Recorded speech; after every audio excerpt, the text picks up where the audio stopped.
Royal Rebounds TV with Calvin and Barry.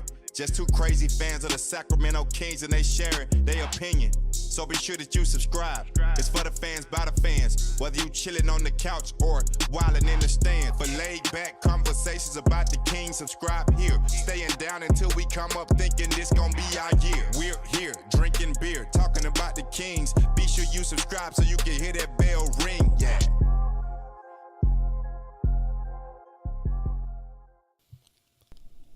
The Kings won, yeah, yeah. Oh, yeah, the Kings won, yeah. The Sacramento Kings, oh, yeah, the Kings won, yeah. Fox is so fast. Sabanas is so strong, yeah. Coach Mike is so smart, yeah. They are the playoff bound, yeah. What's up, Kings fans? Welcome back to Royal Rebounds, the Sacramento Kings YouTube channel for fans, by fans. If you're a Kings fan, make sure you smash up that like button and hit that subscribe button. We are live after almost every single Kings game. So welcome in, everybody. Shout out to everybody here in the chat. Connor, PK, Callum, Charles, Brian, Mike, Justin. Welcome in, everybody. Gothan, I see you here. Nate, Alfie Man, Ryan, J. Drew. Wow, Joe, Brian, 208 or 209 Tacos, Ninja Style. We got a lot of people. Welcoming everybody. It's official. The Sacramento Kings win 113-109 over the Memphis Grizzlies. They are on a 7-game winning streak, which is the longest winning streak currently in the NBA. Calvin, what's up, my guy? What's up, Barry? How you doing, man? Good, man. I see you got the chain feeling on. A little stressed.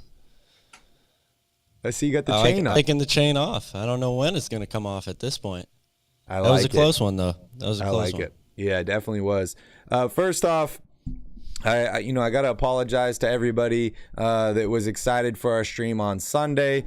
I've been working the Maui Invitational Basketball Tournament here in Maui, so I've been absolutely swamped. Calvin's been a little bit under the weather as well, so unfortunately we were not available on Sunday.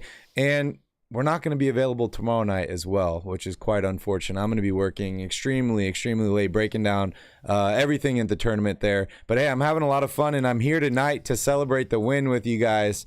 The Kings are officially 10-6, and boy, does it feel good, Calvin. Boy, does it feel good. Give me your first thoughts on the game. Oh, man. That one definitely got your heart rate elevated. You know, for somebody that's not feeling well, I'm not sure if that was good for me or not. But hey, I'm excited to be back. You know, I appreciate Barry saying that it's on him. It's really, more on me not being available. But glad to be back. Thank you guys so much for sticking with us. And this game was. It had a little bit of everything. I mean, the Kings got out to a very slow start. We've seen them do that on the road in the past. But they played a phenomenal third quarter, best defensive quarter they've had all season. De'Aaron Fox was, again, really, really great. But, I mean, give them credit. Look, it was not a pretty game by any means, but this is another step that this young Kings team has to take in order to become a good team, a contending team. You're not going to win every game 140 to 130. That's great that the offense has produced those types of numbers. But playoff games are going to look a lot like this. And this is a team that has very little playoff experience. They needed to have nights like this. They need to have more nights like this in the future so they can use this as a stepping stone to learn from mistakes. Luckily, they were able to eke out the win here. That's the most important part. But this was a very hostile playoff-like atmosphere on the road. And these are games that we've seen the Kings completely fold like lawn chairs in the past and lose. And they did not do that tonight. They made enough plays to win the game, and that's really all that counts. Yeah, great points there. Great points. Keegan Murray's back. It's his second game back officially. We didn't think we were going to see Ja Morant tonight, but he played, and he played exceptionally well. That dude is so much fun to watch, Calvin. I just got to say, the dude was like flying across the court, and it's frustrating as a fan for another team watching that happen. But hey, we get the win tonight. That's all that really, really matters, right? And as you said, these are the types of games that you need to win. You need to be in close game situations. HB came up huge with those free throws at the end there. Unfortunately, Sabonis missed one and gave the Grizzlies a chance. And then you got Malik Monk, who I've been raving about all season long, is one of the best free throw shooters on this team, and he closes it out there. And then we saw Ja Morant try and do something we saw De'Aaron Fox do a couple seasons ago, throw it off the rim, but it was a lane violation from him. So unfortunately, it doesn't work out for them. But hey, I'm happy, and I know my Kings fans are happy. We got another victory, which is the most important part. I just want to let everybody know, if you guys are paying attention, there's currently only 3 teams in the Western Conference that have 6 losses or less. The Sacramento Kings are one of those teams. The other 2 teams are both playing tonight. One of them is the Denver Nuggets. They're playing against the Detroit Pistons. They're currently without Jamal Murray and without Jokic due to COVID protocols. And then the Suns are playing the Lakers, who, the Lakers suck. We all know that, but they've been playing much better as of late. So interesting situation there. This night could end with the Kings being the only team in the Western Conference with 6 losses or less, or there could be 2 or potentially still 3, but definitely a great thing. Shout out to the bouncer here in the chat, the bouncers in the building. Dame's here, Art V, PK, Gothan, Tito, Sass, Richard. Welcome in, everybody. Guys, don't forget to smash up that like button. It really helps us grow the channel. Calvin and I do this for fun. We're just fans like you. We get paid in likes. So please hit that like button. When we pass over 50 likes on a live here, we're undefeated. So make sure you guys smash up that like button if you want the Kings to have any chance of winning some games on the road trip. Lots of streaks to keep alive right now for the Kings. Right. So, Calvin, a couple things I wanted to mention to you, kind of some turning points in this game. You mentioned they had a great third quarter. I thought the end of the second quarter was exceptional also. I think they went on like an 18-4 run or 18-5 run at a point to get themselves a little bit of breathing room. They did the same at the end of the third quarter. They went on another big run there. And then actually at the end of the fourth quarter, they were going on a run too before Memphis went on that 14-5 run. And honestly, there was 3 minutes left in the fourth quarter. De'Aaron Fox misses that technical, right? Then Ja Morant hits that deep three. I think it was a mistake by Keegan Murray. And I mean, obviously it's a deep shot and great for Ja Morant. But it was kind of a missed defensive assignment for Murray on that one. Then HB gets that offensive foul for that screen. That was kind of like the turning point for me, where I was getting a little bit worried. Memphis goes on that 14-5 run. That was a lucky break for the Kings. And yeah, HB hit some free throws, but just too many turnovers. Even at the end there, we saw stupid passes, throwing the ball out of bounds. It was really quite unfortunate. But what you mentioned earlier is absolutely correct. These are the games you need to win. Not everything's going to be perfect. Not everything's going to be pretty. There's learning lessons in every single game. But I tell you what, Calvin, they learned a lot more from this basketball game tonight than they learned from beating a team by 30 or 40 points. And that's things that are going to help them down the line. Yeah, 100%. You're right about Keegan Murray making a mistake there. He had a rough game. He's having a rough streak right now. But again, he's a rookie. He's only played, 13 games or something like that. So, I think that just like we got on Davion early last season in November, particularly because he got off to a very slow start shooting the ball. People were kind of dogpiling on him, saying maybe he wasn't the right pick or the right fit for the team. He's worked out okay. So, it goes across the board, and you and I have done this ourselves. We've been critical of guys like Harrison Barnes, saying we want to trade him. He's a very important part of this team right now, and they don't win this game without Harrison Barnes tonight. That is an absolute fact. So these are great learning experiences for a young team. The turnovers definitely need to get corrected. But again, they haven't played a team like this a lot this season. Memphis is a really, really good team. They're much better than their record speaks. They haven't been healthy 100% at all this season, really, either. Jaren Jackson Jr. was a huge force in this game. The Kings could not stop him inside. But again, the Kings battled through. In the second quarter, I sent out a tweet. I said I love the resiliency of this team. They never quit. They never stop fighting. And they kept pushing through all the way until the end. In a close game like that, every single possession matters all the way down till the end. And you just have to keep fighting. And that's exactly what they did on the road. Getting this start to this really tough, quick road trip where they're going to play 3 games in 4 days, this was a really, really big one, both for confidence boosting and for, just the overall direction of the team. Yep, definitely. Shout out to Charlie, Gothan, Fred, J. Drew, Callum. We got some OGs in the house here. Brendan, haven't seen Brendan for a while. Lee, shout out to you guys. Feels good to just get some wins here. It really, really does. Calvin, this was an interesting test tonight because, this Memphis Grizzlies team is a pretty big team, right? And we've been talking about how the Kings have been capitalizing on small ball. They match up well against teams like the Golden State Warriors that also like to play small ball. This was an interesting test for them, right? We got to see them beat Cleveland. Now they beat Memphis, 2 really, really big teams. So whatever they're doing, it's working, and it's working well out there. And this team is it's amazing, man. I feel like I'm in this weird alternate universe right now where the Kings are good, right? They won 8 out of the past 10 games. 2 of those losses were bullshit calls by the referees. And yeah, I'm going to stick to that, Calvin. We would have won both of those games. I'm just saying that. We should be on a 10-game winning streak right now. But I'm feeling good. Shout out to Dabrab. I'm feeling really, really, really good, Calvin. Really good. I want to dive here into the box score, but before we do that, I want to ask everybody in the chat to spam the chat. I want to know from you guys, who was your MVP tonight for the Sacramento Kings? Obviously, Sabonis almost had a triple-double. You had a big scoring output by HB, including clutch free throws. De'Aaron Fox went ham in this game. Kevin Huerter was making threes. Malik Monk was killing it off the bench. So go ahead and spam the chat. I'd love to hear from you guys. Just write the last name of who you think was tonight's MVP.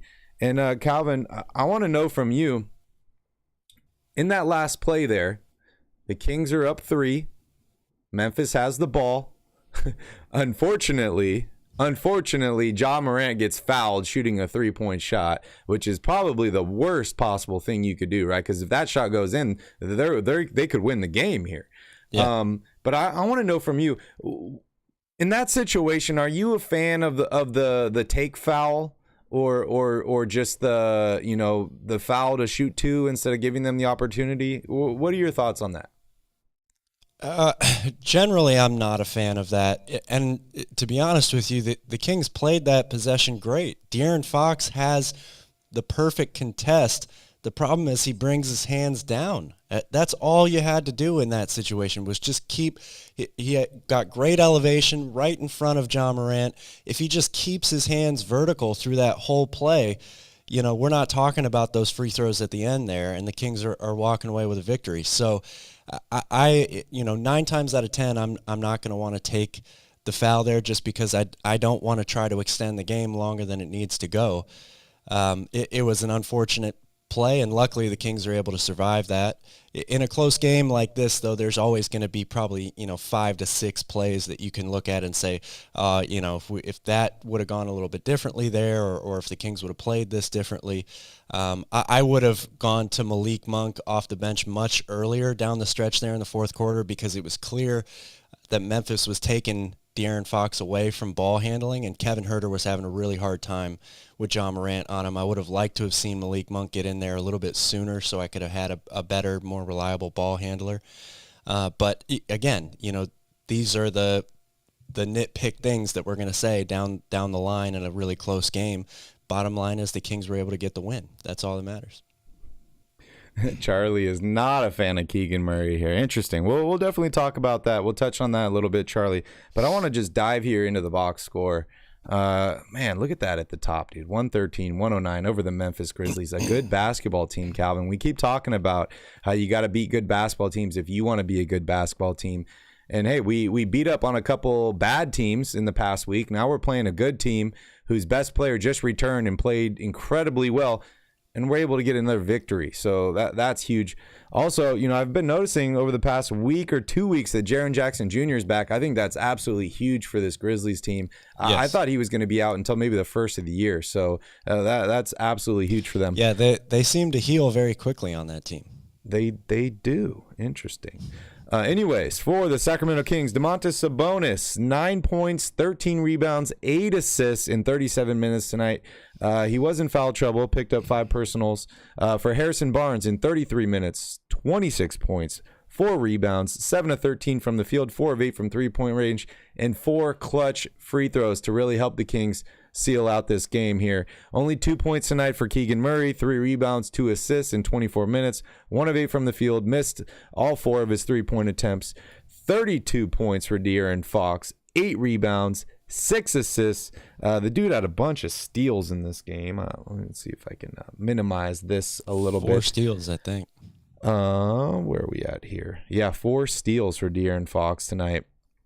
18 points for Kevin Huerter in 33 minutes, including 4 of 7 from three-point range. He had 6 rebounds and an assist. 10 points off the bench for Metu, and 14 off the bench for Malik Monk. As far as the Memphis Grizzlies go, 22 points for Jaren Jackson Jr., including 5 blocks, 14 for Dylan Brooks, 5 for Steven Adams, 16 rebounds for him, 34 points, 7 rebounds, 6 assists for John Morant, 10 points for Conchar, and some scrubs off the bench had single-digit scoring. So Kings get the win tonight. Calvin, who's your MVP of this game? Man, that's a tough one. I probably go Fox, but I'm really putting a strong honorable mention in for Harrison Barnes. He was really solid for them all around tonight. He had a very difficult task trying to guard JJJ inside, and he just beat him up possession after possession. But big-time rebounds down the stretch, obviously huge clutch free throws, some really big, timely three-point field goals when the Kings were struggling to score. Harrison Barnes was very big for them tonight. But Fox, to me, despite the very end of the game, maybe the last 90 seconds, he was all-worldly, absolutely. Yeah, it's tough too. I see a lot of people here in the chat saying De'Aaron Fox. My guy Jose is here. He says his heart's up in the heavens. Dude, my heart is still pumping right now on that game. That was incredibly exciting. But yeah, De'Aaron Fox, great game for him. But I think I got to agree with you. Maybe HB deserves an honorable mention there. The dude played exceptionally well in this game. I talked about the free throws. He started out the season really slow, Calvin, and we were concerned because normally HB starts out the season quick and then he kind of cools off. This year has been almost the opposite, right? Where he I don't want to say he didn't know where he belonged, but it was almost like his position or what they expect or need from him was kind of up in the air at the beginning of the season because we didn't know what we were going to expect from Fox and Sabonis and Huerter and Keegan Murray and some of these other guys. We didn't really know. So Harrison Barnes was kind of searching for where do I fit? Where does my piece fit in this puzzle, right? I think he's finally figured it out. And I just got to keep saying, Calvin, we've had games where we've won where Sabonis has not played exceptionally well. We've had games that we've won without Fox playing exceptionally well. And we've had games that we won without Keegan Murray or Kevin Huerter playing exceptionally well. And the same with Harrison Barnes. So it just goes to show how really deep this team is. And, somebody I shows think that's up every a big night. testament to Mike Brown and this offense, this system. Not just Mike Brown, but the rest of the coaching staff. Jay Triano, I know, has a big role to play with the Kings offense. And they're, obviously the numbers speak for themselves. The clutch numbers, the net rating, the efficiency, the offensive rating, all have skyrocketed to the top of the league. And even though they didn't put up 140 points tonight, they relied again on that offensive system to carry them through to get this win. What's up, Jeremiah? Calvin, anything that really stuck out to you in the team stats? I want to talk about the turnovers and the shooting percentages, but anything else that really stuck out to you? Because for me, honestly, we talk about how big this Memphis Grizzlies team and how small Sacramento is. Memphis only out-rebounded Sacramento by 4. So that's kind of something that I had my eye on in this game. What about you? Well, I thought it was the steals and the turnovers. I mean, I know that the points off turnovers. I know that Memphis ended the game besting Sacramento in both those categories, but that's what Sacramento used to get that double-digit lead in the third quarter that if they don't end up getting, they probably lose this game. So in the third quarter, as I mentioned before, that was the best defensive quarter the Kings have played all season long. The dig downs when Memphis had the ball in the post to get a couple of timely steals helped them get some easy buckets in transition. That to me was really what swung the game in Sacramento's favor, and just barely enough so that they could ride the free throws to the end. Yeah, it's interesting. This Kings team, they seem to, I don't want to say like play down or play up to the team they're playing against, but we saw on Sunday they definitely played down to the Detroit Pistons, right? They allowed 129 points. They outscored them. It's almost like tonight they're like, okay, well, we beat Golden State at what they do. Now we're going to beat Memphis at what they do. They really locked down defensively. I know you highlighted the third quarter there. But, this is one of the better defensive games for the Sacramento Kings. They didn't score a lot. They didn't shoot incredibly well, but they held Memphis from shooting well. And I think that right there just shows that this team is continuing to improve. They don't always need to win according to the game plan, right? Whatever the plan is, that's the plan, but you got to be able to make adjustments. That was something I was so critical about Luke Walton, was it just didn't seem like Luke made any in-game adjustments or any adjustments, during the game whatsoever. So I got to give, a shout out to Mike Brown, Coach Brown. He's really, really put a stamp on this team. Jordy Fernandez, I saw him out there yelling at people. I think he's had a huge impact on this team. But, I just want to highlight the fact that unfortunately the Kings, they beat the Pistons on Sunday, but they didn't look great. They didn't look exceptionally great doing it. They kind of played down. But tonight's game, they played well, and they beat Memphis at what Memphis does. And that to me really, really stood out. Yeah, look, I think that everybody should be a little bit more upbeat after this win. This is a tough team. I mean, the Grizzlies are a really, really good contending team when fully healthy. And the Kings did it playing sort of their game. This was a grinded out, really rough and tough game, physical game. They only score 113 points in this one, but they only give up 109. I know the execution at the end wasn't great, but this is a long season. The Kings are a young team. They're still learning. We talked about how the defense is a work in progress.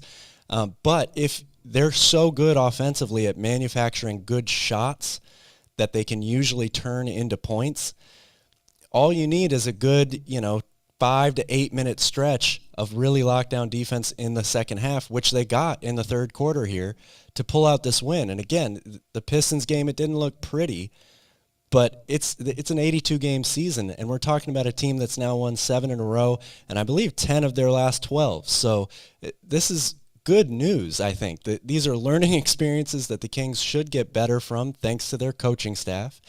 De'Aaron Fox is playing at an all-star level. Yeah, it wasn't the prettiest win, but these are tough games to win on the road against really good opponents, and the Kings did that today.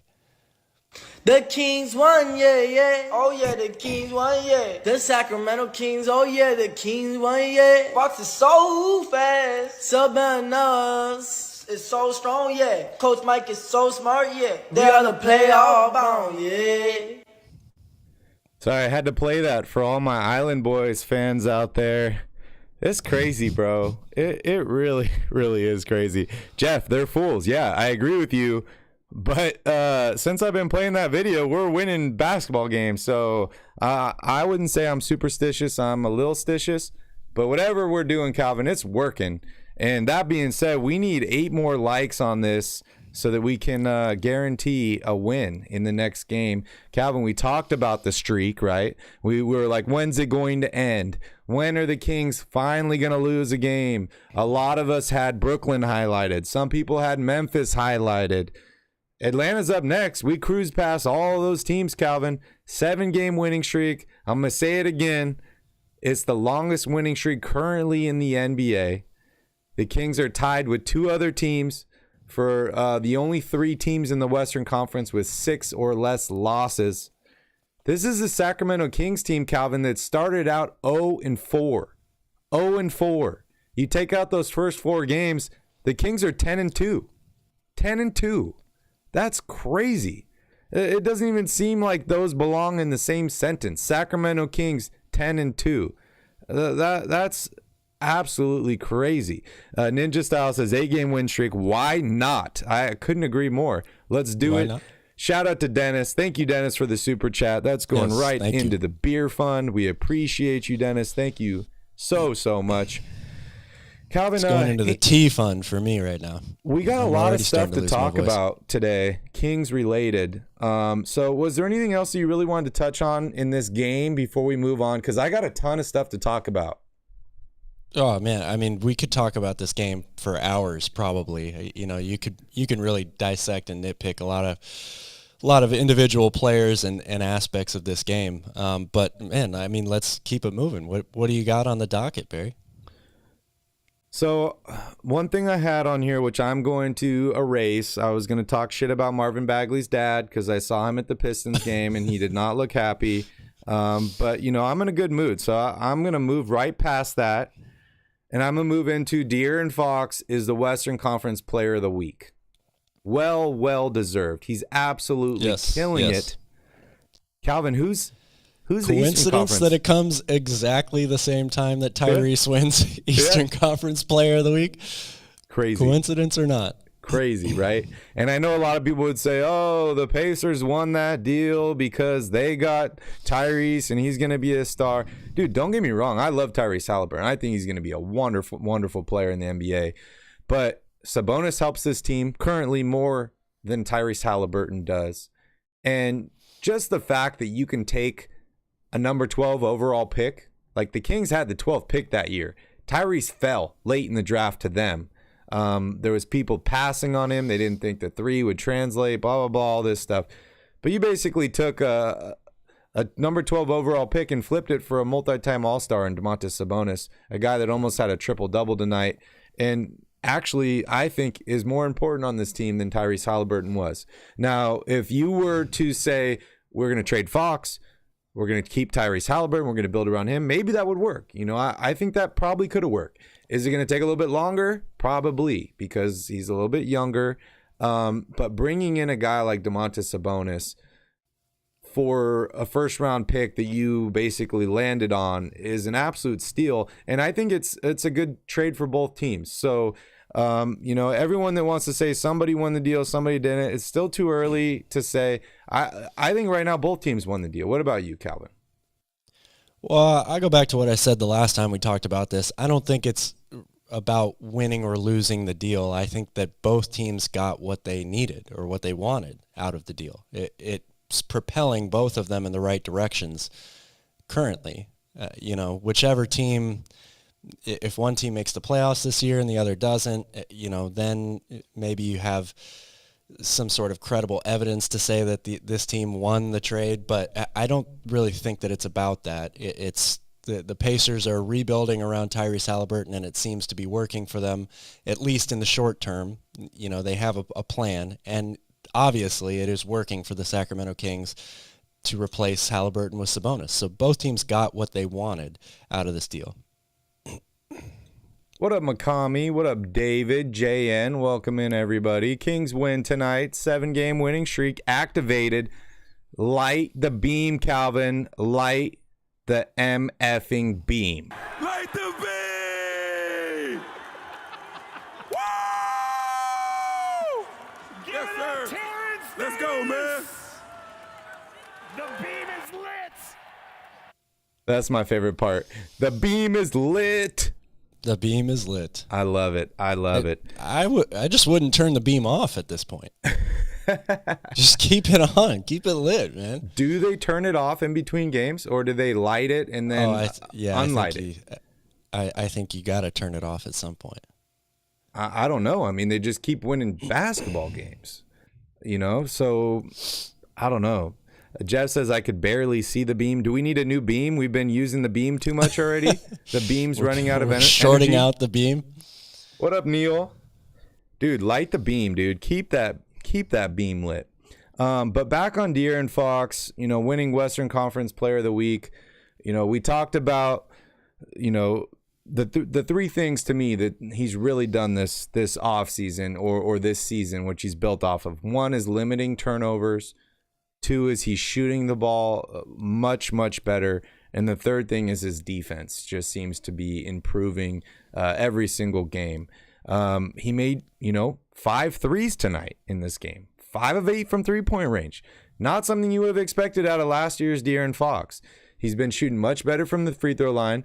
And then we talked about the steals. He seems to be all over the court defensively. What else has changed for De'Aaron Fox?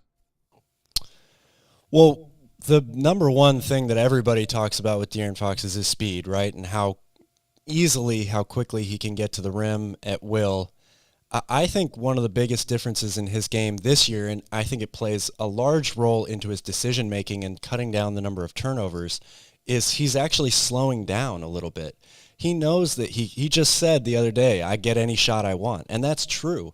But we've seen him, I think, have a much more comfortable feel with the offense this year, and a lot of that is I think, him slowing down and just trying to pick his spots better. He knows that he can get to the rim all the time. And what do you see from John Morant tonight? The guy plays at 1,000 miles an hour the entire game and just is constantly throwing his body at the rim. I'm not saying that that's bad because it's clearly working for a job, but De'Aaron is picking and choosing his spots, that elbow jumper that is bread and butter for him. He really has turned that into a serious weapon of his, and I think that a lot of it is him kind of letting the game come to him. Last year we kept saying he's just got to attack all the time. But he's slowly expanded that jump shot. He now has a reliable outside shot from 3 as well. So I think that one of the biggest differences in his game is simply reading and reacting to the defense and kind of slowing himself down because he can always blow by somebody at any time. Well deserved from De'Aaron Fox, and I don't expect this to be, the first or the last time. So I will continue to see him improve and win these awards. And honestly, Calvin, we keep talking about whether De'Aaron Fox will be an all-star this season or not. Stacking up Western Conference Player of the Week awards definitely helps his case. The Kings being a good basketball team definitely helps his case. Absolutely. To anybody that was watching basketball at the bar last Wednesday, if you saw my drunk take of the week, it was the Sacramento Kings are going to be a top 4 team in the Western Conference by the trade deadline. I didn't anticipate it being this quick, Calvin, but it'll be interesting to see. Can they keep it until the trade deadline? That's the big question, or the big task at hand. Yeah, that's a good point. Everybody, smash up that like button. If you're a Kings fan, if you're happy about this win tonight, if you want to support us, hit that like button. We would greatly, greatly appreciate it. What's up, Ivan? Good to see you. Alex, what's up? Bouncer's got an interesting opinion here. Calvin, do you think that other teams should have their own beams? That other teams should have them? Yeah. No, man. This is Sacramento's thing.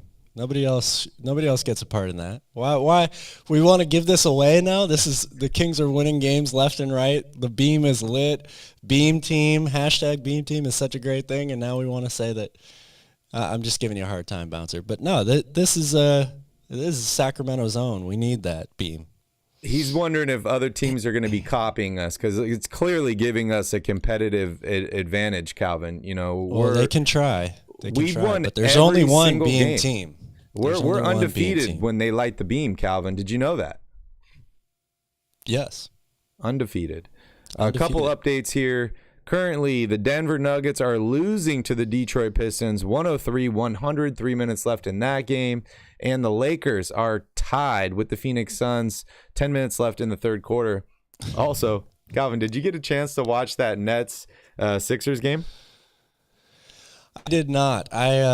Being sick, I've been able to stay home and watch a lot of sports, and I'll be honest, I've been watching a lot of college basketball. I'm doing my early prep for, scouting for the future. It's one of my, as you know, Barry, one of my favorite things to do. So I did not watch any of the Nets-Sixers game.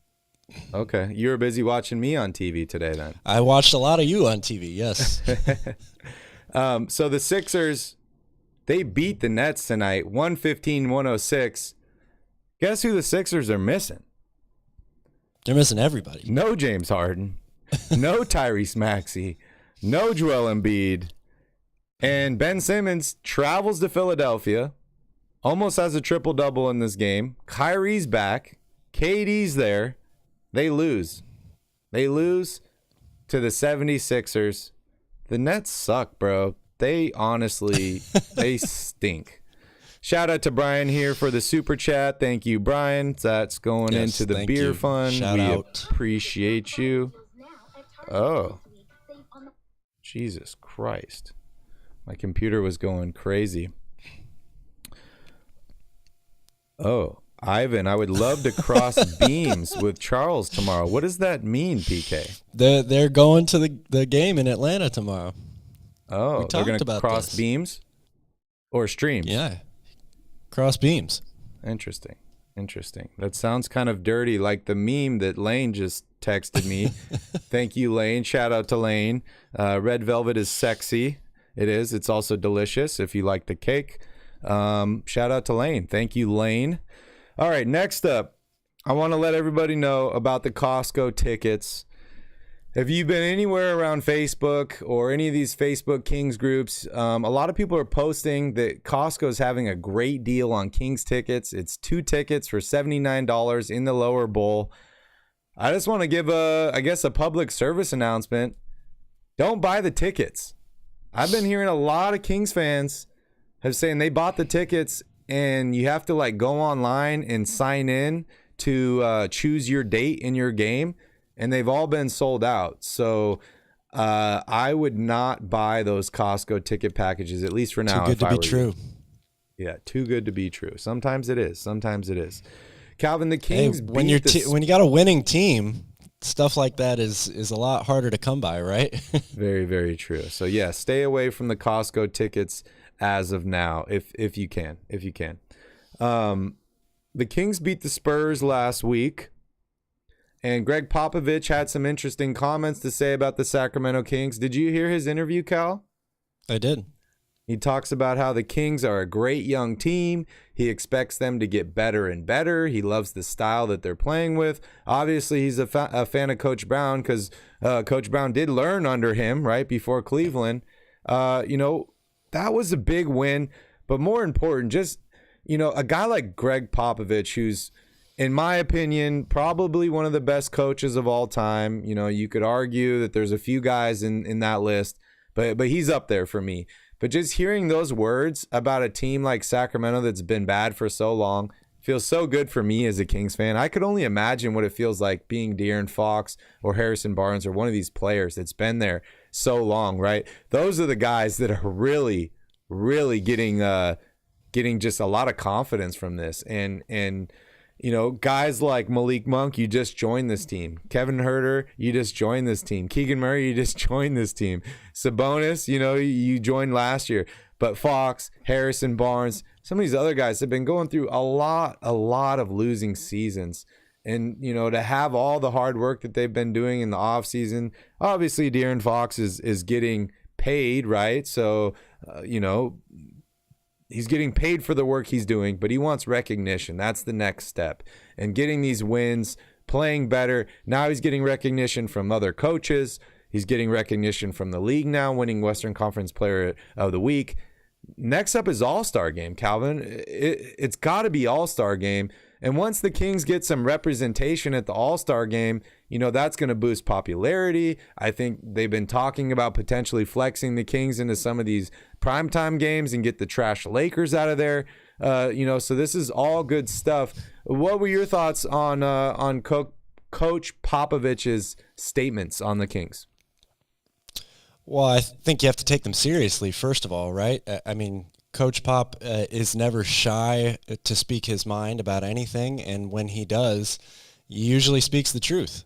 I mean, obviously he's going to say a lot of glowing things about Mike Brown because of their relationship together and being on the same staff and all that, and he wants Mike Brown to succeed, definitely, I would think. But I think he's right. This is a young, up-and-coming team that, every game, again, even if it's not a perfect game or there are things that they could do better, the Boston Celtics could do things better after games. They're the hottest team in the league and, arguably the best team in the league right now. But the Kings are winning almost at the same rate as they are. So it's a feel-good story. I think that Coach Pop is right in a lot of ways about this team.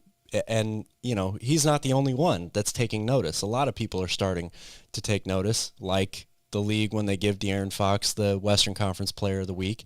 And, the Kings just need to continue to build off of this stuff. This was a big one for them to get off their backs. I was really concerned about this game coming in.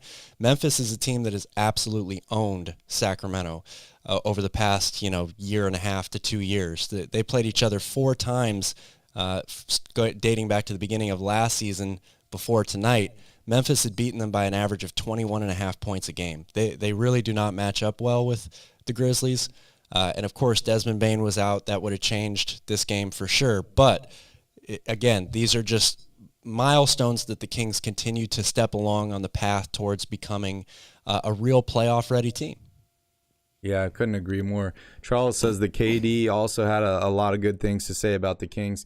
I mean, players in the league are starting to take notice. And when you get your ass whooped by a team that's been, NBA purgatory basketball hell for this long, that long, you're starting to change guys' opinions on this team, and I absolutely love it. But Calvin, I just got to remind everybody, we've been here. We've been doing post games, after games when the Kings sucked. They've been horrible. I've been angry. I still come on here and I do live and I talk to you guys. I give you guys my thoughts. It's hard to do sometimes. But, it's moments like this where the Kings are winning games. They're playing well. I think they will make the playoffs this season. It's possible they don't, so we'll see what happens. You don't want to get too high. I'm going to get too high and I'm going to get crushed if they miss the playoffs. But I just got to say, I'm enjoying every moment as I can. It feels absolutely wonderful. The Kings are winning. They're winning. Shout out to my guy Jim here. Sorry if I missed it, but where were you guys for the Detroit game? Jim, unfortunately, we were not available to stream on Sunday night. I'm working the Maui Invitational Basketball Tournament here, and Calvin was a little bit under the weather, so we were not available. We're also not going to be available tomorrow night for post-game after the Atlanta Hawks game because I will be working that basketball tournament. And it's the very last day. So there's 4 games. I think I'm going to get there at like 7 a.m. and I'm probably going to leave at like 11 p.m. because we got to break everything down, remove all the cables from the building, move everything out. But we will be back on Friday to your regularly programmed schedule. But Calvin, dude, can I tell you a little bit about this basketball tournament? Because I'm having a blast. Please. I've been waiting to hear some stories. Dude, so, yes, please I've been having it. so much fun. So if you guys don't know, the Maui Invitational is a basketball tournament here in Maui. It's on Lahaina side. It's literally a block away from our house. Calvin and I go and play in the Lahaina Civic Center when it's open. We just, shoot around and play and have fun. But, it's been closed for the past 2 months prepping for this tournament. They invite 8 college teams. They all come, they play. It's a 3-day tournament. Currently, there's 4 guys that are projected to be first-round picks in the NBA here at the tournament, so I'm watching those guys play. Shout out to Anthony Black. That dude has been playing exceptionally well for Arkansas. But Calvin, dude, the first thing I got to tell you is the AC is fixed. That building is cold as it's so cold in there. People are shivering. I saw some of my coworkers grabbing jackets. So that's the most important thing. First off, is that the AC works, and that's great. But that's a big deal. They haven't had the tournament there in 3 years because of COVID. If you've been under a rock, there was a virus that was on the loose. We don't know where it came from. Some people said China. Some people say other places. But it's killing people, and it's fucking up a lot of things. Anyways, So the tournament was not here. This was the first year that they've returned, right? And I've been to the tournament many a times here. However, normally when you go there, you give them your ticket and you're like restricted to like your one little area and you can go to, dude, Calvin, I got the get out of jail free card, bro. I got the ESPN pass. It says ESPN TV crew. Dude, I walk everywhere. Today I was hanging out in the beer garden. I'm walking around. I went to the VIP section. I went on the roof. Like, dude, I've been having a blast just walking around this place. But anyways, so what my job is at the tournament is I'm a utility guy. So I started on Friday. We spent 3 days. ESPN showed up. They parked their like trailers out in the parking lot. And then we ran all these cables, like 500-foot long cables all the way inside the gym. We had to set up all the different cameras, like behind the baskets, up above the backboard, and then, the side view and all those ones. So after we got that all set up, now my job is that I sit underneath the basket next to the cameraman. And every time there's like a timeout or something, or something happens, the cameraman literally runs. He just takes off running across the floor, and I have to follow him. I got to chase after him, and I'm holding all the cables. I got like 200 feet of cable in my hand, and I'm like letting the cable out so that he doesn't trip, and he's moving around all crazy. And then as soon as he's done, he runs back in there, and I got to like fold up all the cable as quick as possible so it gets out of the way and not trip anybody while it's happening. So it's kind of stressful, Calvin. I'm not gonna lie. I'm definitely getting much better at it. I've done 4 games so far. I did the last 2 last night, and then I did the first 2 today. So if you guys are watching on ESPN, look underneath the left basket and you will see me. I'll be sitting there kind of courtside. Dude, it's been a little stressful because, I didn't know that I was going to be doing that. And then yesterday, like right before I went out, there was like an hour before I went out there, they're like, oh, do you know how to like wrap cables like over, under and all this stuff? And I was like, no, I don't really. I have a couple extension cords at home, but I don't really wrap them up regularly. And they're like, okay, so this is what you're going to do. And they gave me a little cord. They let me practice like three times. And then they're like, okay, get out there. And they sat me next to the guy. And I was telling the cameraman, I was like, hey, dude, this is my first time doing it. I'm a basketball fan. I'm having fun. And he's like, yeah, no worries. You'll do fine. And he's like, okay, we got to go to the stands. So the dude's like going all the way around the announcer table and up into the stands. And I'm like feeding cord out to everybody. People are walking on it. Oh, man. So that was like the very, very first like shot at it, and so I'm like, okay, so I get back, my cables, like it's not tangled, but like all the loops are like different sizes, so I'm like trying to fix it, and then they call a timeout again. We run out there and I got to do the same thing again. Oh my god. So for like the first 2 games, I'm like watching the games, I'm enjoying it because I like basketball, and I think I'm actually really good at the job because all the cameramen told me I've done a fantastic job, but like it's because I know basketball. I know what's going to happen. I know when they're calling timeouts. I know when he's going to run out there and do stuff. But literally the first like 2 games, I'm just sitting there. I'm like, please don't call a timeout. I'm looking at the scoreboard. I'm like, okay, they got 2 timeouts left. They got 3 timeouts left. Like this is 5 times maybe I got to run out there. But then there's TV timeouts and all this stuff. So anyways, at the end of yesterday's game, it was the last game of the day, right? They win. The dude takes off out there, this old cameraman, and dude, it's really cool. I'm making a lot of good connections. This dude has been the cameraman for all the home games for the Spurs for the last 37 years, dude. It's crazy. Oh, wow. We were talking about all sorts of stuff. I asked him about the Ginobili bat, where the bat was flying and he like snatched the bat out of the sky. Dude, he was there filming that game. He said Ginobili had to go get like 3 tetanus shots afterwards. Oh, I believe it. All this crazy stuff. And the other dude I'm working at is like does all the Phoenix Suns games. So I was, talking smack to him. But anyways, so like the last game yesterday, the game ends, right? And the dude just takes off. He runs all the way out into the center of the court. I'm following him. I'm trying to like feed out as much cable as I can. And then all the fans and the players are rushing out on the court. And I'm like, fuck. Like they're all stepping on my cable. I'm trying to get out there. And then all of a sudden, dude, the cameraman just decides to start doing 360s. He just starts spinning around in circles. I had to take the cord and I jump roped him. I took the entire thing and I whoop over his whole head and got it. And dude, I fucking killed it. Like he was good. I flipped my little bail over and then I just wrapped it all in. I went in there and he was like, I was like, is that allowed? Because my other guy, the other utility guy, was like, I saw you flip that cable over there. He's like, you don't really want to do that because it could block the camera, blah, blah, whatever. And then I asked the cameraman. The cameraman was like, no, you did great. That was absolutely perfect. And dude, I felt so good because like I've never done this shit before, man. And I was a little stressed. It's kind of like one of those situations where it's like you don't have a chance to like ask somebody or nothing. You're just like, okay, we got a problem. I got a split second decision. Here we go. And I'm flipping it over this dude. Oh, today was much better. Today was much more relaxed, you know, because yesterday I was like, that's great, man. Yesterday, I'm just like, all right, don't call a timeout, you know, because every time I got to run out there. Dude, today I had it down, dude. I was literally sitting there and I was like, call a timeout. My legs are getting sore from sitting here. I want to go run around the court, you know, so I was waiting for them to call timeouts and I'm fishing my little line out there. It's great, man. I'm having a blast.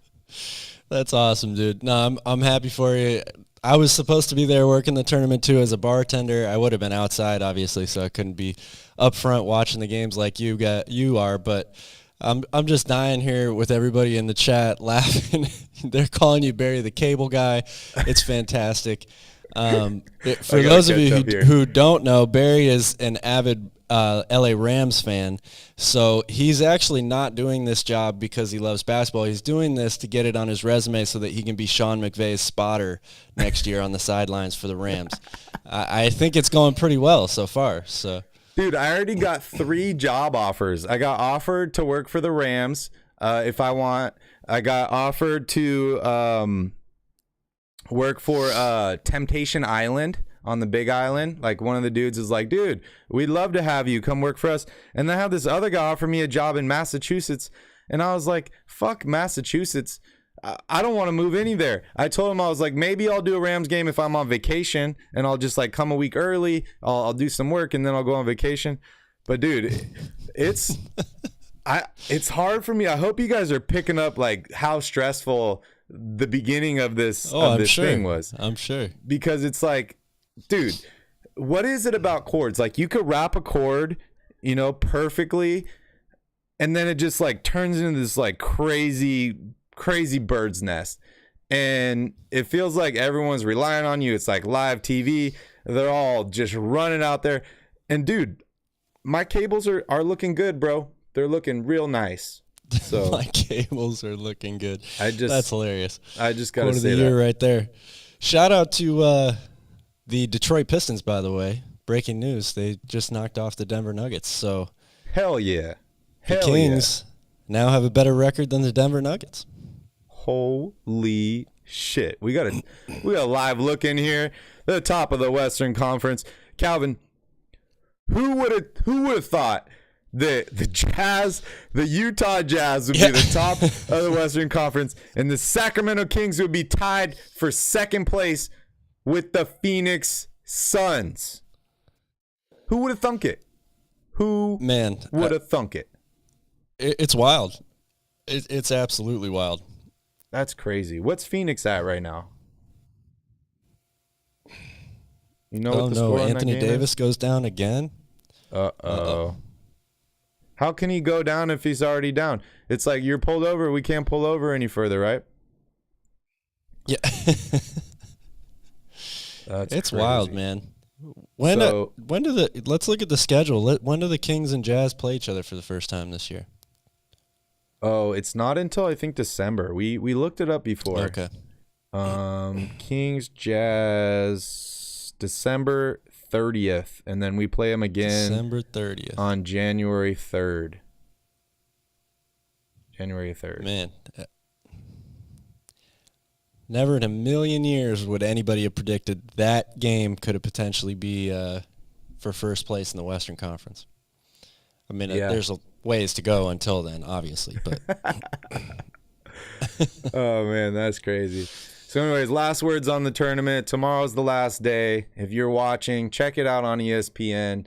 The final game or the championship game will be at 12 o'clock our time. So that's 2 p.m. Pacific Standard Time. It's going to be a lot of fun. Check it out. Anthony Black's been playing incredibly well. I wish Nick Smith was playing. Unfortunately, he's still injured, so we don't get to see him. I think he's projected like 4th or 5th pick. But I did see some mock drafts. What mock draft you look I at. saw some mock drafts having Anthony Black go to Sacramento at pick 18, and then the Kings went on like a huge winning streak here. So I don't even know if they're picking at 18 currently. But that dude's a stud. Well, if he keeps playing the way he's playing right now, he won't be available at 18 anyway. So. Yep. All right. What else? We got a lot of more stuff to talk about. A lot of more stuff. I'm just making up words. A lot of more stuff. I saw an article a few days ago saying the Phoenix Suns were interested in Harrison Barnes. What are your thoughts on Harrison Barnes, Calvin? We were all dangling him for at the beginning of the season. We're like, oh, we'll trade Harrison Barnes. He's been sucking.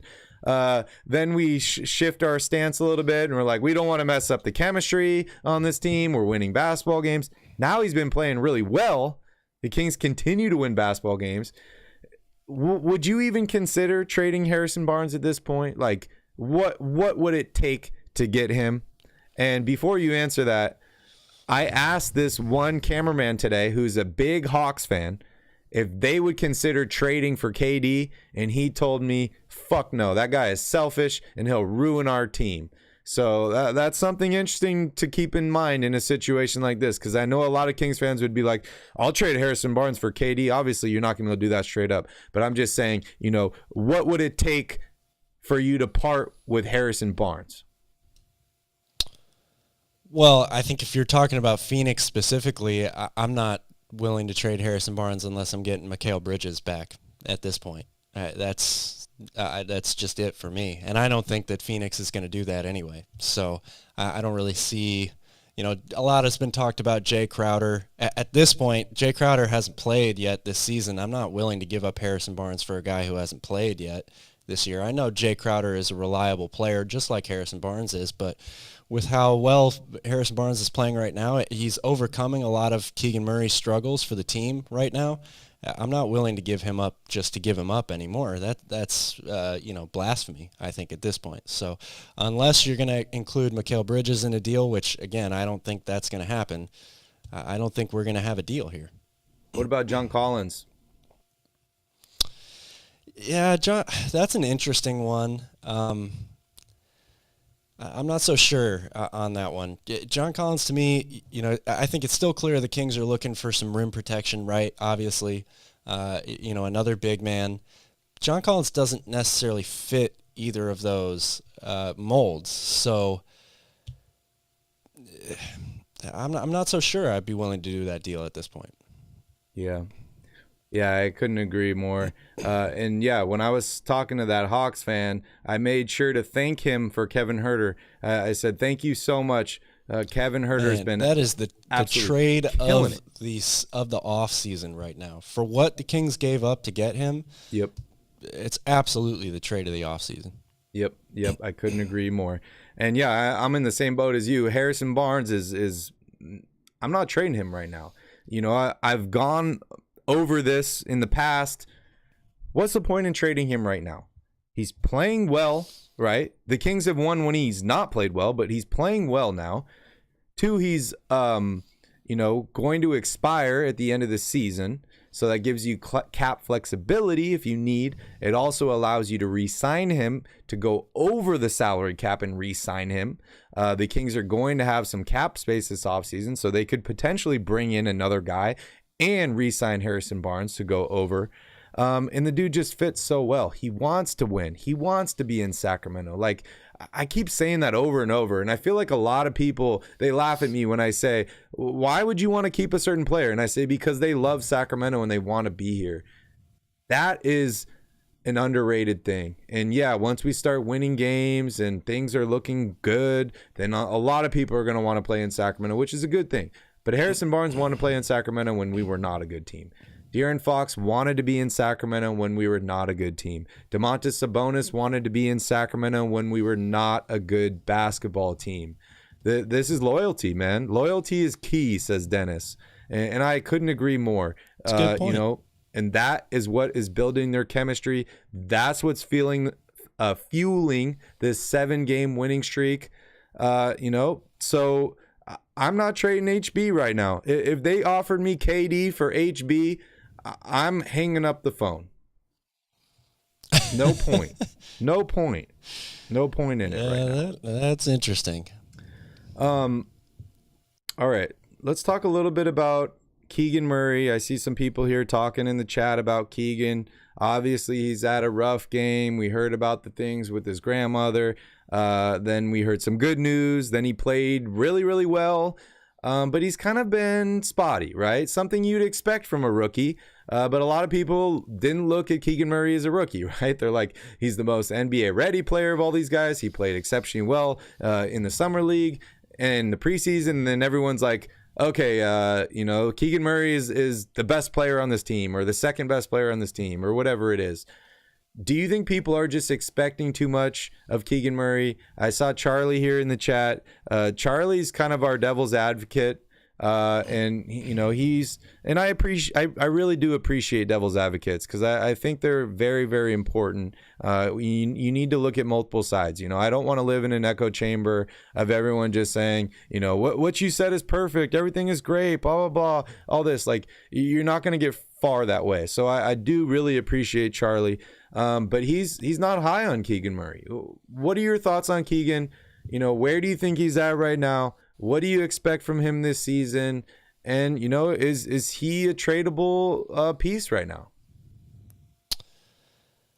Well, is he a tradable piece? I mean, I'm not so sure. He probably still has some trade value just because he's a rookie and he was highly drafted and all that stuff. But look, Charlie, I don't mean to call you out, but last year you were equally as down on Davion Mitchell, saying that he was a horrible player, had no left hand, all this stuff, which again, you know, he wasn't playing well at the time. So it's fair to give criticism when it's warranted, right? But I think Charlie likes Davion Mitchell now, and correct me if I'm wrong, but I think he speaks highly of him, loves his defense, loves his fit on the team. So again, give it some time. Keegan Murray, there's a lot to like about him. There's a lot to like with his fit on this team. He's really struggling shooting the ball right now, and that's obviously the one area where he could really help the team the most. I think he's a capable defender, but as he plays more and more, and again, we talked about him getting off to a really fast start. That means teams are going to pay more attention to you, that you're going to get better defenders on you. He's really struggling with the speed and the athleticism of the game right now, I think. I do think he's a skilled player. I think that there's plenty of room and time for him to evolve and break through this rookie wall. I'm not panicking on him. I think he's going to be fine. He just needs to be able to pick and choose his spots a little bit better. I'd like to see some more floaters from him. I'd like to see some more mid-range shots. I agree with Charlie. He goes to the Euro step a lot, and that might have been a move that allowed him to get positioning in college. He had a lot of dunks in college. He was able to finish over people. Not going to be able to do that as much in the NBA. It's a learning process. I think he will learn, how to pick and choose his spots better. And I'm definitely not hitting the sell button on Keegan Murray yet. It's way too early. Way, way too early. Couldn't have said it better myself. I got some people here. What's up, Progressive G? Good to see you. Progressive G's asking about Richaun Holmes. Is he in the doghouse? We saw Richaun play, not tonight, but a few games ago. And we also heard rumors, right, that he was going to be traded. Those didn't seem to pan out. You know, what are your thoughts on Richaun Holmes? Because honestly, we heard Mike Brown rave about him in the offseason. But he doesn't seem to be a favorite, doesn't seem to be in the rotation. I like what I've seen from Lyles. I like what I've seen from Metu. It almost just feels like there's not enough roster spots on this team, right? Like, Richaun Holmes doesn't get the minutes. He doesn't get the opportunity.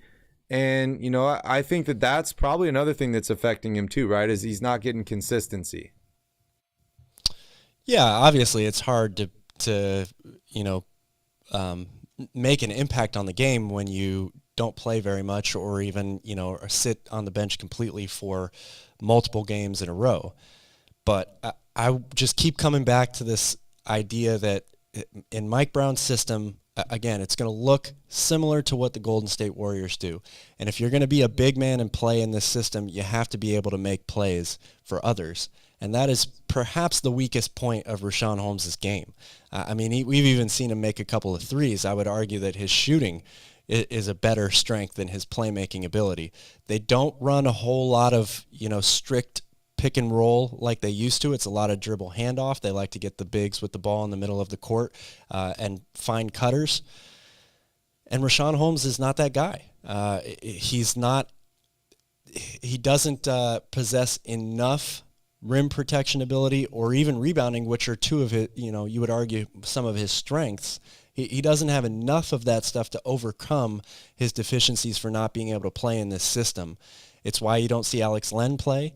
It's probably why you don't see Keita play at this point, even though people are screaming for those guys to get in there because the Kings desperately need somebody to be able to protect the rim and a big body inside to go bang inside for rebounds. But those guys are not seeing the floor. And it's because of the fact that I don't think they're capable of playing in this system. And we're talking about the number one offensive team in the league. You don't want to mess with that right now. So I do think there are obviously situational moments when these guys could definitely help the Kings. But as far as the big picture goes, I don't see them fitting into this team right now. Yeah, two important things there that you said. One of them was I don't think he fits with this scheme. And number two, you said this is the best offensive team. Why mess with it? I don't know if I really fully agree with that first one, right? Because I think that Mike Brown, was complimenting him. He was talking a lot about him. I think he's excited about what he can bring to the team. But I think that second thing you said is really the most important thing, and that's that this team is absolutely killing it right now. They're playing so well. Why would you want to mess with it, right? Even if Mike Brown thinks that he could get a lot out of Richaun Holmes, why mess with it? Why change something that's working and working exceptionally well? So unfortunately, I think that Richaun Holmes, we saw him play in a couple of the blowouts, hit a three. Congratulations, Richaun. Hasn't got hit in the eye yet this season. I'm happy about all those things, But, Richaun Holmes is a victim of the Sacramento Kings' success so far. That's where I think it's at. And, maybe he'll have moments where he's available and he can step up. We've seen Sabonis get in foul trouble. We've seen Lyles and Metu not be available at certain times. So, I think that Richaun definitely could have an impact on this team. It's just going to be whether and when his number is called. When that will be, I have no idea. But, everyone that wants to trade Richaun, I get it. I was on that bandwagon too. But at the same time, why are you in such a hurry to trade Richaun Holmes, right? Richaun likes Sacramento. I'm going to say it again. Richaun likes Sacramento. I'm sure he's happy to be on a winning team. He got paid, biggest contract he's had in the NBA so far. So he's finally able to take care of his mom and his family and all that stuff. And this Kings team is not strapped for cash. They don't really have any bad contracts, so why really risk messing up the chemistry on this team? Why risk trading HB and Holmes for a bigger guy that you're going to try and fit into this team? I say you just keep rocking with what's working. You do what you can, and then when the speed bumps come, that's when you make adjustments.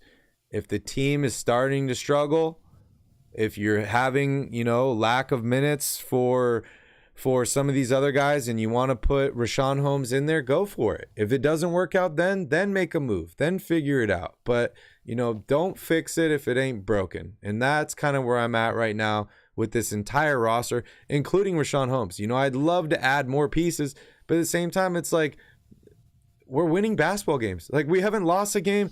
I gotta look. When's the last time we lost a basketball game? 2 weeks ago. It's been over 2 weeks, Calvin. We haven't lost a basketball game. And that was on a bullshit call, Klay Thompson. Then you look before that, there's another bullshit call with Tyler Hero. So, technically, Calvin, we haven't lost a game since the 27th of October. That's almost a month ago. It's almost a month. That's crazy. That's not Kings basketball. It is now, but that's not what Kings basketball used to be. And, you know, they're lighting the beam so much, it's losing power, Calvin. Yeah. Yeah, you're right. You're absolutely right. All right, next up on my list, let's talk a little bit about injuries. I'm knocking on some wood here because, hey, we're not talking about the Kings injuries. I had Morant on my list here. Obviously, he's back today. But we've seen quite a few point guards go down here in the Western Conference. I'm talking about Damian Lillard, Mike Conley. John Morant is obviously back now. But, you know, these are some really, really good basketball teams. The Jazz are number 1 in the Western Conference. Portland's fallen to, you know, they're tied for 5th now, but they've been playing exceptionally well.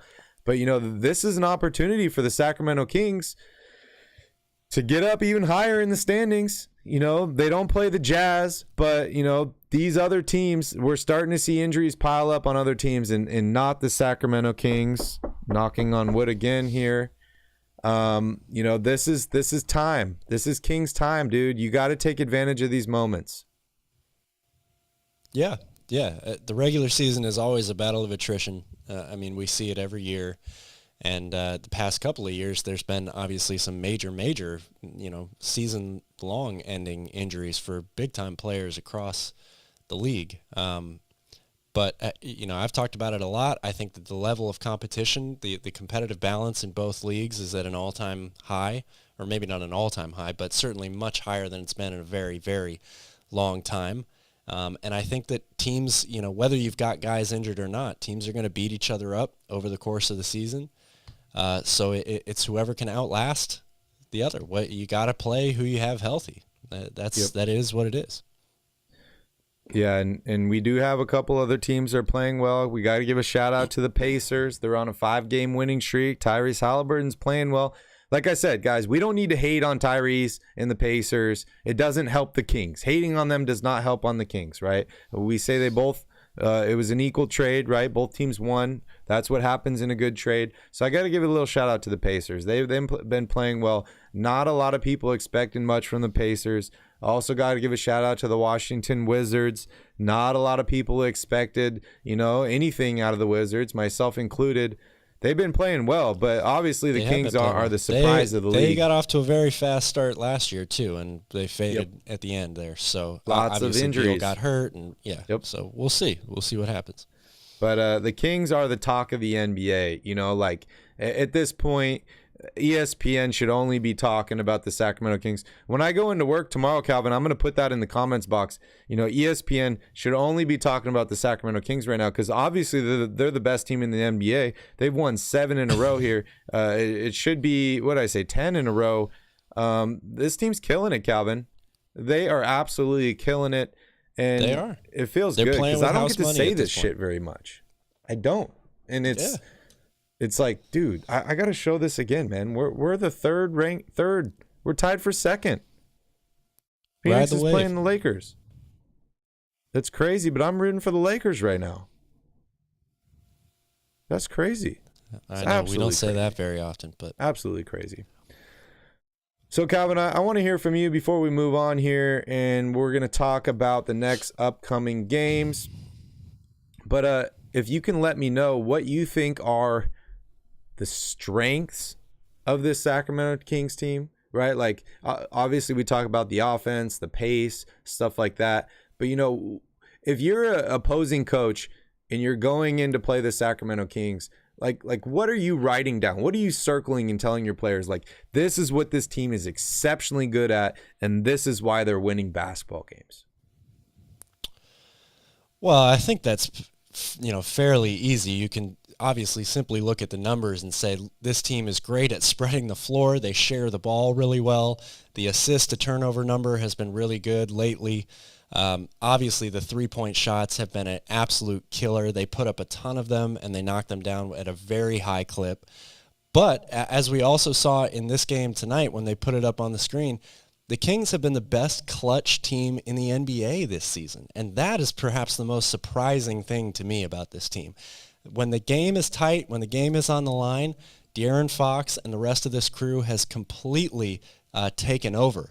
They're like number 3 in free throw percentage in the clutch. They're number 1 in points. They're number 1 in net differential.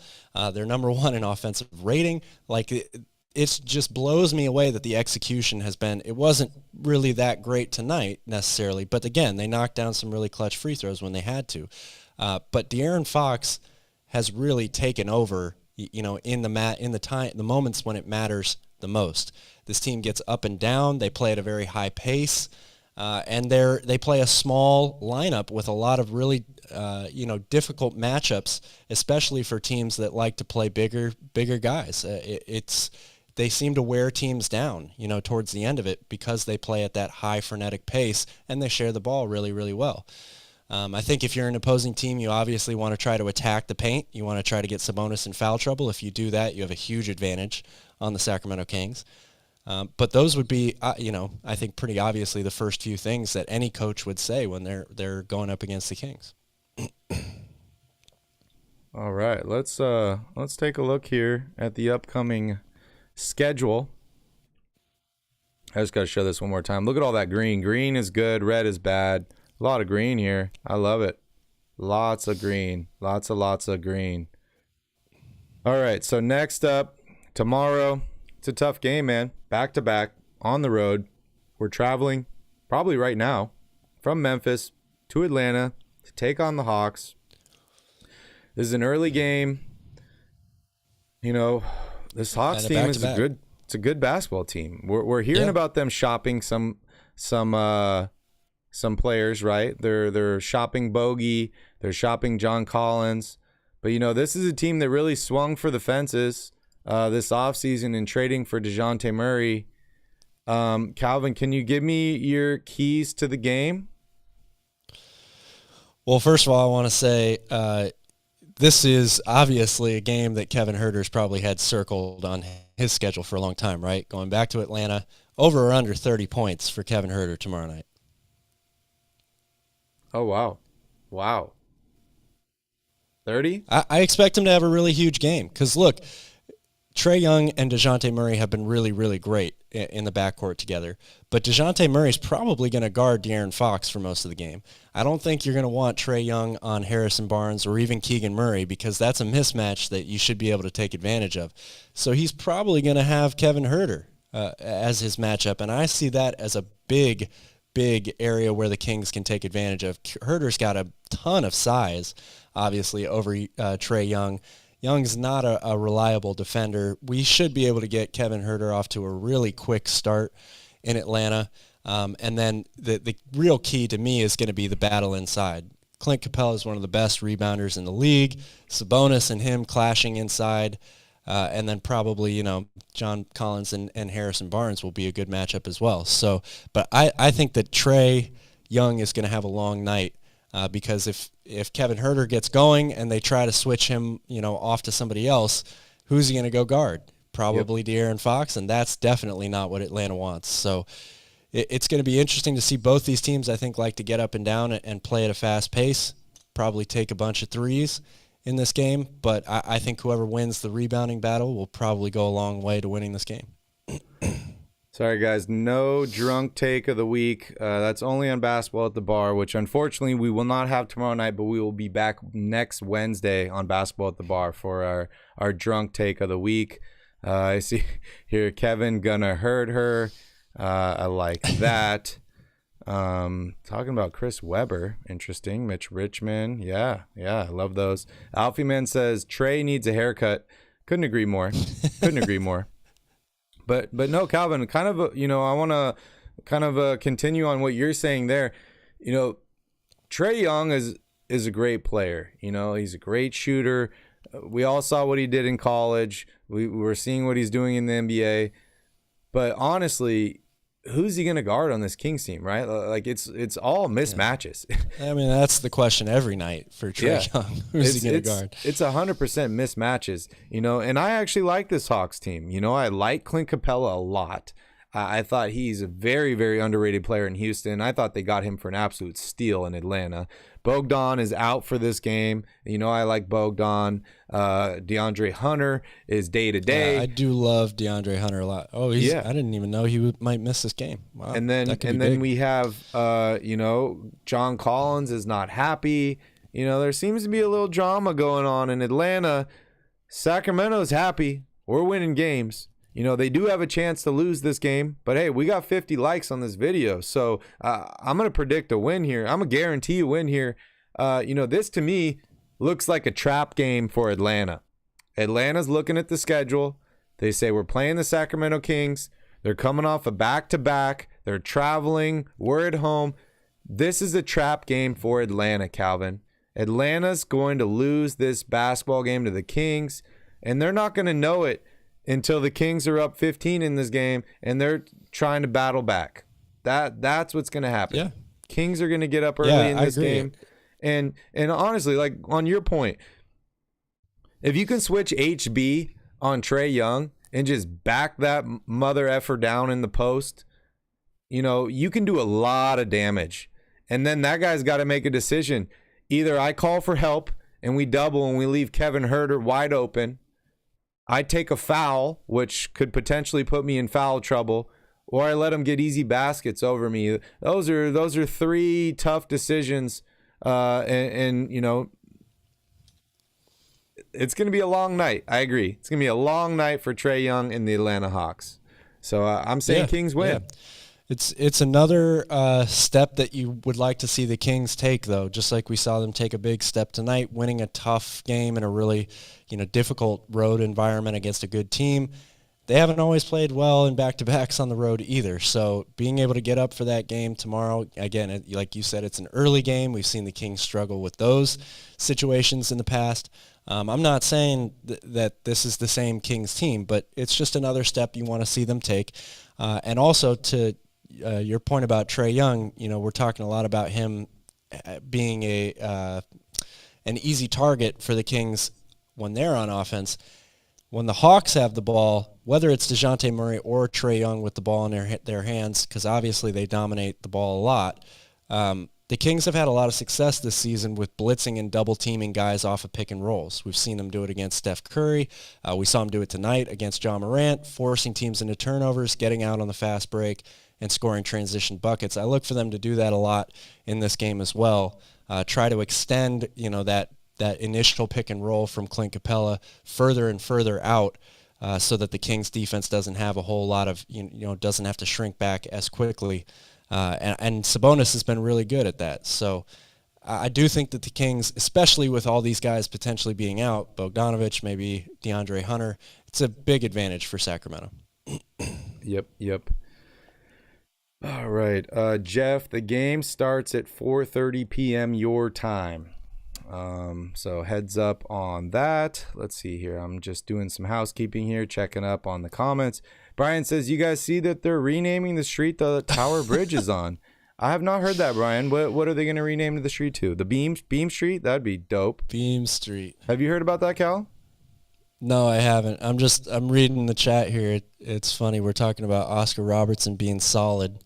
That Why? Might be the biggest understatement I've ever heard in my life. Why? He was way more than solid. What started this? Why is everyone we're talking about Mitch Richmond. Yeah, I see Chris Webber. Old School Kings, Chris Webber. Why? Guys, I love you guys so much, but why the F are you guys talking about the past?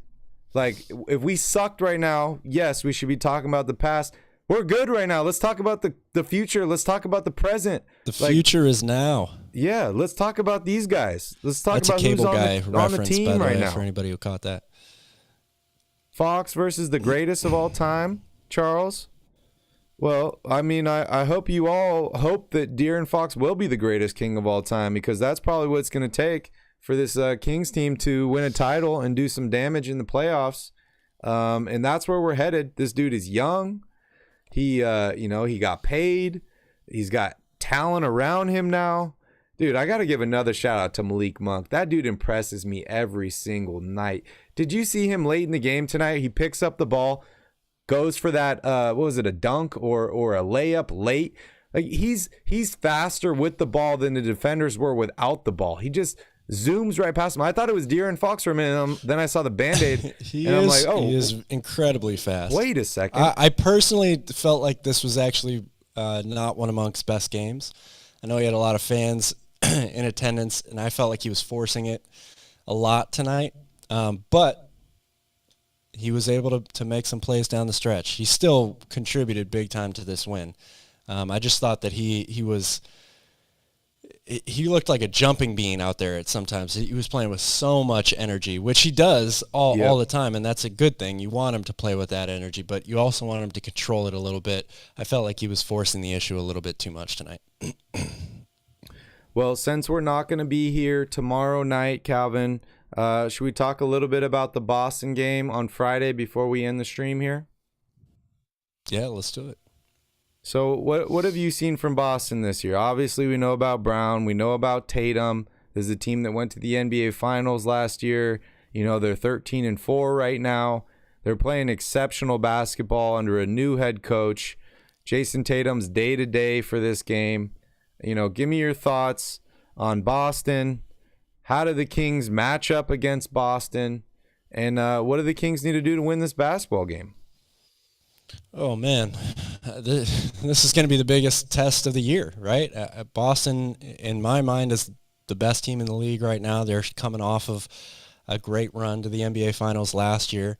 Jason Tatum and Jaylen Brown are, again, in my opinion, the best duo right now in the NBA, both two-way players who either can go for 40 on any given night. They're a phenomenal defensive team. The Kings do not match up very well with them because Boston is one of those teams that A has size and B has versatility and athleticism with that size. The Kings struggle against big, long teams like that. So the Kings are going to have to get off to a good start. They're definitely going to need to be hot from three because scoring inside is going to be tough on this team. And you're going to have a total team effort defensively on Jason Tatum and Jaylen Brown. It's much easier said than done. But you're going to have that second and third defender in the right position and able to come over to help wall off those drives and try to keep these guys off the foul line. Defending without fouling is a huge underlying thing for the Kings against every team. It's going to take a total team effort, but the Kings are going to need to play fast and try to get more possessions up in this game. They don't want to get locked into a gritty half-court, slow it down, possession by possession game against one of the best two-way teams in the league. So,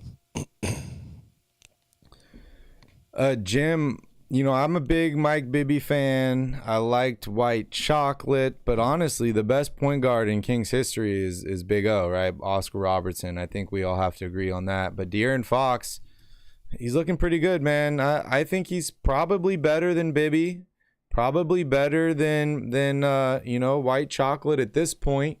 But we'll see if he continues, to get better and better.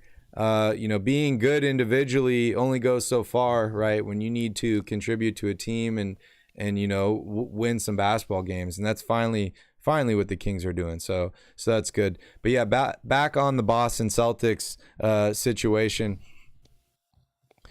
Tomorrow night's game is going to be interesting, right? Because they win tomorrow night's game, if they do, right? Which I'm predicting. That puts them on an 8-game winning streak. Basically, the target's on their back, right? Everyone in the NBA is talking about them. You'll hear all about them tomorrow, on Thursday, all day Friday. Dude, they might even flex this Friday game into a primetime spot. I'll have to look at the schedule and see if that's possible. But, if the Kings are on an 8-game winning streak and, they're facing the Boston Celtics, like you said, this is probably the biggest game of the year. It's absolutely huge from them. We'll see how they respond. Now, if they lose tomorrow night, things could change a little bit, right? Then we're going to be talking about, can this team rebound back, right? When you're on a winning streak, everything feels great. Everything's euphoric. Everybody's happy, right? We're winning basketball games. The things we've been doing are finally paying off, right? It's all coming together. But if they lose that basketball game tomorrow night, things are going to be a little bit different on Friday. And people are going to be talking about, is this Kings team really legit? They played some trash teams.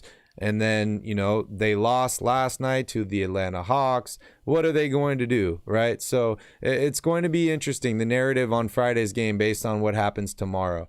But either way, it could either be a big bounce back game for the Kings where they could prove themselves. They could have a little bit of I can't think of the word right now, but can you help me, Calvin? Basically, I'm not sure where adversity. You're going. That's what I'm looking for. Oh, okay. They'll fight through some adversity, right? Right now, we see adversity in games, right? In out of games, but they're winning a bunch of games, right? So if they're 8-0 in the last 8 games and going against Boston on Friday, things are a little bit different than if they lose and try and bounce back. So I'm interested to see. Honestly, the only thing that I'm really going to circle on both of these games is going to be energy, right? We need to keep the energy. We need to keep the effort. We got to push the pace. That's what has propelled this Kings team to where they are right now. So as long as you can hold that energy and hold that enthusiasm and get out there and play every single game, all the minutes of the game, and that comes down to coaching for me, right? Like players win basketball games, right? But the coach is the guy in the back that's pushing all the buttons to make sure those players are ready and make sure those players are giving everything they have on the court at all times. That's what's going to need to happen to win this game. And that is why Mike Brown has been so important for this Kings basketball team this season, is he's continuing to push the right buttons over and over and over again. And it's showing on the schedule now. It's showing on the schedule. All right, Calvin, I think that pretty much... It's a great test. This is what you want, right? You want to go against the best, and I think somebody said measuring stick in the chat. It's a great way to look at it. I think the last time the Kings played in Boston, they lost by 50. So we definitely don't want to see another one of those performances. We do not want to see that at all. Just looking in here, apparently Patrick Beverley just got ejected. And the Lakers are on a little bit of a run here. They cut it to an 8-point lead. There's 2 minutes and 30 seconds left, so we'll definitely keep an eye on that game. If Phoenix loses, Sacramento moves to the 2. They move to the 2 seed in the Western Conference. I think that pretty much wraps us up. Calvin, you got anything else to say before we end the stream here? Great to be back. I'm really glad that the Kings were able to pull out both of these games because, I felt I was going to feel terrible if the Kings lost this one. I was going to put it on me, for not being there with the chain after the Detroit game. But luckily, they pulled it out. The win streak is still alive. The beam is still lit. We need more cowbell. Go Kings. I'm telling you, fellas, you're going to want that cowbell. Gonna want that cowbell. Thank you guys so much for watching. We appreciate you all so much. Kings win tonight 113-109 over the Memphis Grizzlies, and they're tied right now for second place in the Western Conference. It feels really, really good. Guys, don't forget to smash up that like button, hit that subscribe button. We will not be here tomorrow night, but we will be back on Friday. So you guys have a wonderful, wonderful Turkey Day, and thank you guys so much for watching. Go Kings.